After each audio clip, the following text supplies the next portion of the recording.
ஒரு ஹெல்த்தியான ஒரு ஸ்வீட் சாப்பிடணும்னு தோணுதா? அப்படின்னா இந்த ஸ்வீட் ரெசிபியை கண்டிப்பாக ட்ரை பண்ணுங்கள். வீட்டில் உள்ளவங்க எல்லாருக்கும் ரொம்ப ரொம்ப பிடிக்கும். Welcome to Jeena cooks channel. எல்லோரும் எப்படி இருக்கீங்க? இன்றைக்கி 1 கப் உளுந்த பருப்பை வச்சுட்டு சூப்பரான ஸ்வீட் ரெசிபி, அதுவும் பர்ஃபி ரெசிபி எப்படி செய்யலாம்னு சொல்லிட்டு பார்க்கலாமா? ஃபஸ்ட்டு வந்து ஒரு ஃப்ரைங் பேன் வச்சுக்கலாம். அதில் 1 கப்பு வந்து உருட்டு உளுந்தை சேர்த்துக்கிட்டேன். இந்த உளுந்தை வந்து நல்லா வந்து நம்ம வறுத்து எடுத்துக்கலாம். இது வந்து மீடியம் ஃப்ளேம்லேயே வச்சு நல்லா ரோஸ்ட் பண்ணிக்கோங்க ஃப்ரெண்ட்ஸ். நம்மளுக்கு எல்லாத்துக்குமே தெரியும் உளுந்த பருப்பு வந்து பெண்களுக்கெல்லாம் ரொம்ப ரொம்ப நல்லதுன்னு சொல்லிட்டு. இதில் வந்து ப்ரோட்டீன் இருக்குது, வைட்டமின் B6 இருக்குது. அது மட்டும் இல்லாமல் கால்சியம், அயன், பொட்டாசியம், மெக்னீஷியம் எல்லாமே இருக்குது. ஸோ வந்து வாரத்தில் 2-3 தடவையாவது உளுந்த பருப்பை எடுத்துக்கிறத சொல்லி டாக்டர் சொல்கிறாங்க. ஸோ இந்த மாதிரி ரெசிபி கண்டிப்பாக செஞ்சு கொடுத்தீங்கன்னா நம்ம வீட்டில் உள்ள குழந்தைங்க எல்லாருமே விருப்பமாக சாப்பிடுவாங்க. இதனால் மிதமான சூட்லேயே நல்லா வந்து ரோஸ்ட் பண்ணிக்கலாம். ஒரு 6-7 நிமிஷம் நான் இது மாதிரி அப்படியே ரோஸ்ட் பண்ணிக்கிட்டேன்.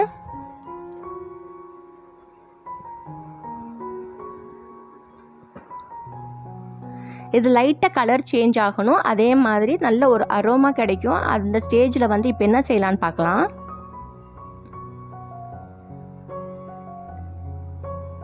இந்த உளுத்தப்பருப்போட ஒரு 1/2 கப் வந்து பாசி பருப்பு எடுத்துக்கிட்டேன். நீங்கள் வந்து பாசி பருப்புக்கு பதிலாக புட்டுக்கடலை கூட சேர்த்துக்கலாம். அதோட 2 ஏலக்காவையும் சேர்த்து நல்லா வறுத்துக்கலாம். இது பாசி பருப்பு ரொம்ப நேரம் வறுபடணும்னு தேவையில்லை. ஸோ வந்து ஒரு 3 நிமிஷம் வறுத்துக்கிட்டேன். இது எல்லாமே நான் மீடியம் ஃப்ளேம்லேயே வச்சு தான் வறுத்துக்கிட்டு இருக்கேன் ஃப்ரெண்ட்ஸ்.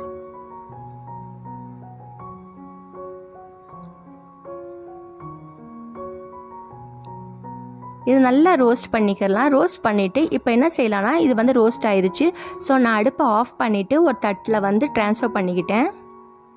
இது நல்லா ஆறட்டும். ஆறிட்ட பின்னாடி பொடியாக்கிக்கலாம். அதோட ஒரு சாஸ்பேன் எடுத்தாச்சு. சாஸ்பேனில் வந்து 1 கப்பு தண்ணி சேர்த்துக்கிட்டேன்.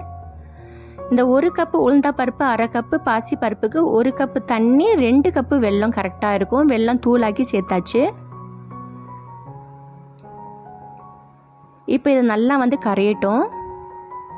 இது மாதிரி நல்லா கரைஞ்சிட்டு நல்லா கொதி வரட்டும். இந்த வெல்லம்லாம் சேர்த்து செய்கிறனால ரொம்ப ரொம்ப நல்லது உடம்புக்கு.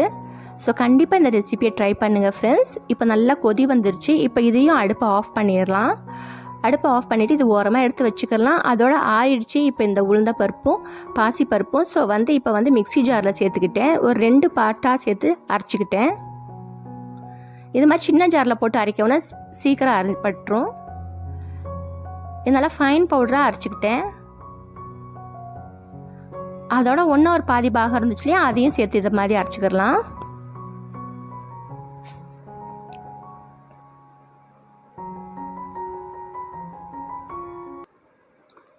இப்போ இதெல்லாமே நல்லா சேர்த்து அரைச்சாச்சு. இப்போ இது ஓரமாக இருக்கட்டும்.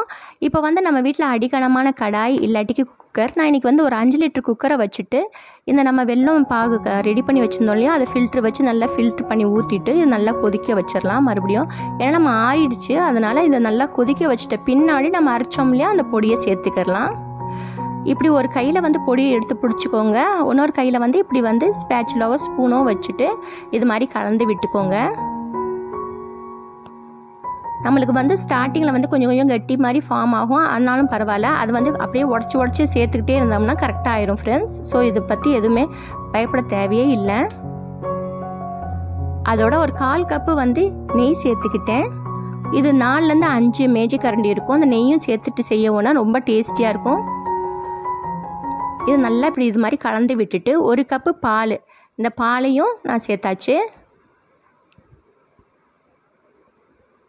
இப்போ இதெல்லாம் நல்லா கலந்து விட்டுக்கலாம்.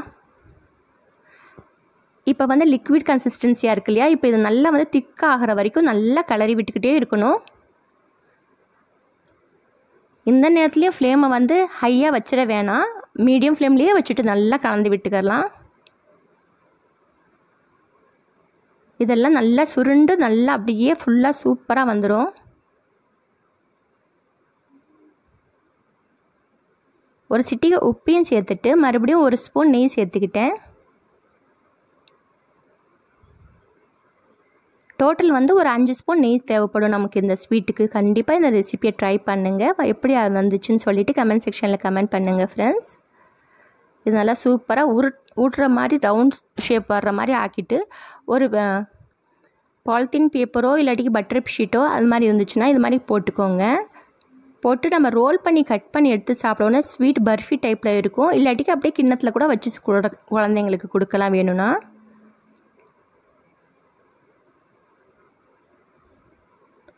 இது மாதிரி எல்லாத்தையும் சேர்த்துட்டு ரோல் பண்ணிவிட்டு ஃப்ரிட்ஜில் வந்து ஒரு 1/2 hour வச்சா போதும் ஃப்ரெண்ட்ஸ். நல்லா கரெக்டாக வந்து செட் ஆயிரும் நம்ம கட் பண்ணுறதுக்கு. இப்போ நான் 1/2 hour கழித்து எடுத்துகிட்டு சூப்பரான பர்ஃபி ரெசிபி ரெடி ஆயிடுச்சு. Thanks for